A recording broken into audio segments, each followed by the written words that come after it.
Of India and democracy में सबको vote देना चाहिए, आपका अधिकार है। कोई भी पार्टी को देना है आप दीजिए, लेकिन ये आपका राइट है और आपको ये अधिकार एक्सरसाइज करना चाहिए। मैं खुद आया, I have come here to vote and exercise my franchise and I appeal to everyone, कोई भी हो, बुज़ुर्ग हो, यूथ हो, महिला हो, गरीब हो, अमीर हो, मिडिल क्लास हो, जो भी हो, हमें डेमोक्रेसी, अगर हिंदुस्तान का डेमोक्रेसी को कायम रखना है तो हमें बाहर निकलकर अपना वोट देना चाहिए। बहुत लोग निकलते नहीं हैं क्योंकि उनको लगता है कि गर्मी बहुत है, अरे वोट करने से क्या फ़ायदा है, एक पार्टी तो जीत रही है। लेकिन नहीं, आप सबको निकलना चाहिए। 5 साल में ये आपको चांस मिलता है, शांति से निकलिए। यहाँ में कोई वायलेंस नहीं है, कोई झगड़ा नहीं है, अच्छे से निकलिए, अपना अधिकार आप एक्सरसाइज कीजिए और देश का डेमोक्रेसी को सेलिब्रेट कीजिए। ये एक फेस्टिवल होना चाहिए और इसमें सबको पार्टिसिपेट करना चाहिए। Any more questions?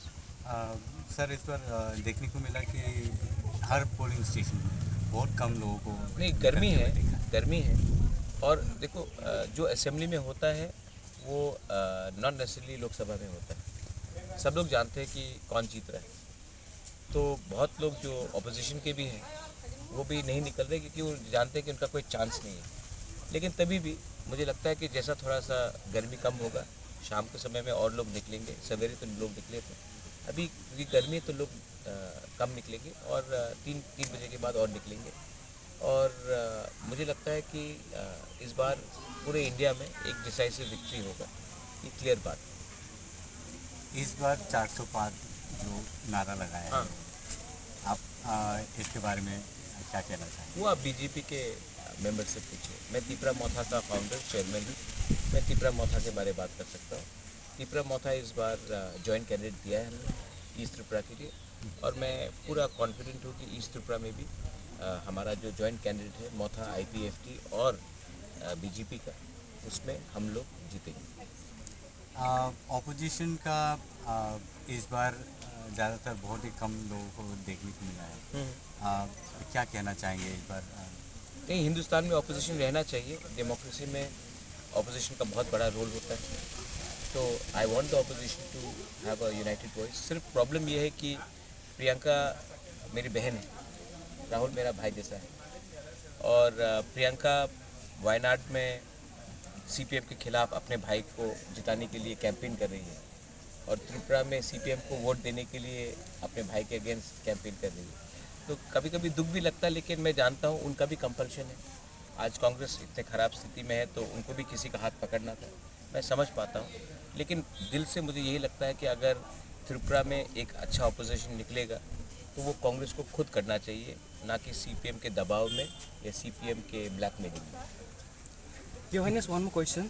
The people wants to know whether the accord that was signed between the central government and the Tripura Mota, will this be implemented after the Lok Sabha election or not? Well, that's what the Home Minister of India has told everyone in Kumarghat. People want to know from me.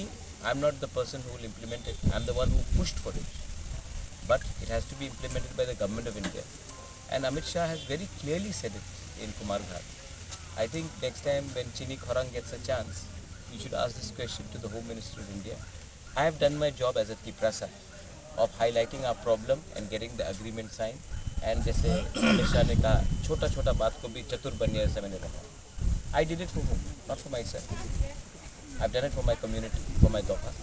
Now, the media should also keep the pressure on the government of India to make sure that along with us, all of us, we implement this, because who are the Hani Basas? Who are the indigenous people of Tripura?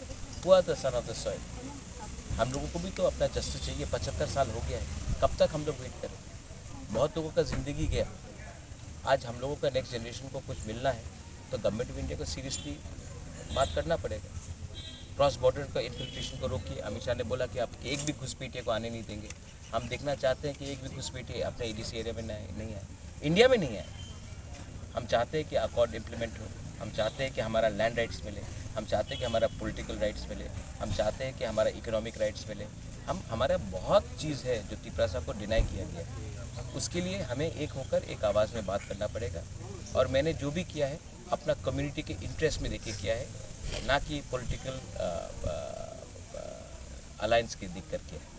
अपना लोगों को कुछ मिलना है, अपने लोगों को कुछ मिलेगा तो मुझे भी दुआ मिलेगा भगवान से।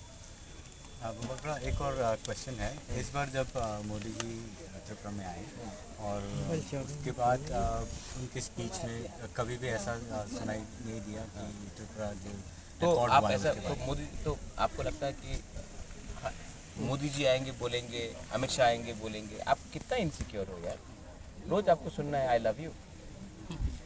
नहीं मिल्टन आप बताओ मुझे, रोज सुनना है आपको। नहीं, आप मुझे बताइए अमित शाह ने क्या बोला, आप मुझे ये बताइए। आप लोगों को मतलब कि कुछ लोगों का है कि हर इश्यू को आप लोगों को मुद्दा बनाना है।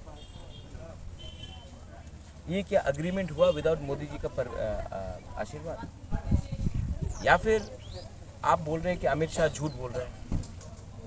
ये सवाल मुझसे मत पूछिए। यहाँ में भी मीडिया लोग हैं जिनको एजेंडा लगाना है सीपीएम कांग्रेस को जिताने के लिए।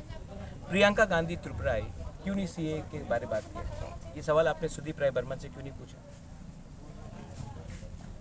आपने पूछा वो सवाल, तो मुझसे क्यों सवाल पूछा? क्योंकि मैं तिपरासा हूँ, मुझे आप कॉर्नर में लगाने जाते हो। आपको रोज़ सुनना है आई लव यू, तो सुनिए रोज़ आई लव यू, काम कुछ नहीं होगा। हमारा अग्रीमेंट और अमित शाह ने क्लियरली कहा है कि मैं आपको गारंटी देता हूँ। उसके बाद आपको फिर से सुनना है। मोदी जी अगरतला वेस्ट में आए, अमित शाह ईस्ट में आए, ईस्ट का बात उन्होंने किया, तिपरासा के बारे में बात किया। मोदी जी ने पूरा इंडिया के बारे में बात किया। मोदी जी ने सीए के बारे में बात किया। तो आप ये सवाल क्यों नहीं पूछते हो, क्यों नहीं बात किया सीए के बारे में? तो पिक एंड चूज मत करो। आप लोग जानते हैं कि अगर आज हमारा अग्रीमेंट तिपरासा को कुछ मिलेगा तो वो गवर्नमेंट ऑफ इंडिया ही दे सकता है, वो कांग्रेस नहीं दे सकता, सीपीएम नहीं दे सकता। अच्छा, सुदीप ने इतने दिन से बात किया है, I like Sudeep, I is a good man.